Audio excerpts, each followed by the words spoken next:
ये कौन कहता है? ये आज मुसलमान में फिरका परस्त जो है वो कहते हैं, और हिंदू में जो फिरका परस्त है वो भी यही बात कहते हैं। वो कहता है बीजेपी को वोट नहीं दोगे तो तुम हिंदू नहीं रहोगे, ये कहता है तुम मुसलमान हो तो वोट नहीं दोगे तो तुम मुसलमान नहीं रहोगे। बात एक ही है, दोनों एक ही काम कर रहा है। ये अगर मंदिर के नाम पर वोट मांगता है, ये मस्जिद के नाम पर वोट मांगता है। ये हिंदू बना के वोट मांगता है, वो मुसलमान बना के वोट मांगता है। लेकिन आपको ये समझना होगा कि हम बटेंगे तो कटेंगे। ये नारा तो दिया था बीजेपी वालों ने ना कि बटोगे तो कटोगे। हम आपसे कह रहे हैं कि अगर बटोगे तो आप कटोगे, और आपको बांटेगा, आपको भी बांटेगा यही लोग, आपको भी बांटेगा यही लोग। कोई हिंदू कह के बांटेगा, कोई मुसलमान कह के बांटेगा, फिर बाद में यही लोग फिर आपको काटेगा। तो इसलिए ना हमको बटना है ना हमको कटना है, हमको एकजुट होकर महागठबंधन को वोट देकर इन फिरका परस्तों को बिहार से बाहर निकालना है। ताकि बिहार से जब हम इनको बाहर निकालेंगे तो यकीन मानिए ये 2025 का चुनाव बिहार से जब एनडीए को आप उखाड़ फेंकेंगे ना, तो 2029 में दिल्ली से भी एनडीए को उखाड़ दिया जाएगा।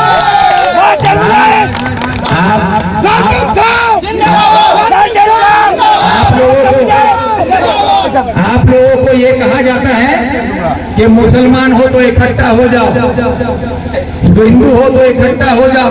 हम आपको एक मिसाल देते हैं।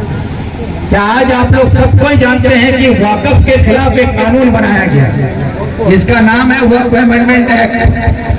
वक्फ के खिलाफ जो कानून बना, उस कानून में ये कहा गया कि जो मस्जिद, मदरसा, मकतब, कब्रिस्तान अगर रजिस्टर्ड नहीं है तो वो सारी जमीन संपत्ति जो है सरकार की हो जाएगी। यही कहा गया। आप लोग भी यही सुने कि अब हमारा मस्जिद, मदरसा, मकतब, कब्रिस्तान सब जब्त हो जाएगा।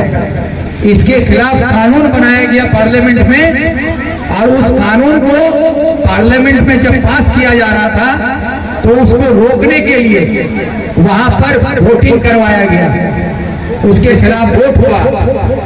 और आपकी जानकारी के लिए हम बोल रहे हैं, जो लोग यहाँ पर आकर कहते हैं कि मुसलमान मुसलमान होकर वोट दो, तो आपकी जानकारी के लिए मैं कहना चाहता हूँ कि पूरे पार्लियामेंट में सिर्फ 24 मुसलमान एमपी है, सिर्फ 24 मुसलमान एमपी है। और जब उस पर वोट किया गया कि वक्फ का कानून को रोकने के लिए, आपके मस्जिद, मदरसा, मकतब को, कब्रिस्तान को बचाने के लिए, तब वहां पर वोट हुआ, उसमें 232 लोगों ने वोट दिया था। तो ये बाकी वोट कहां से आया? अरे मुसलमानों का कब्रिस्तान बचाने के लिए, मुसलमानों का मदरसा बचाने के लिए, मकतब बचाने के लिए, मंदिर मस्जिद बचाने के लिए।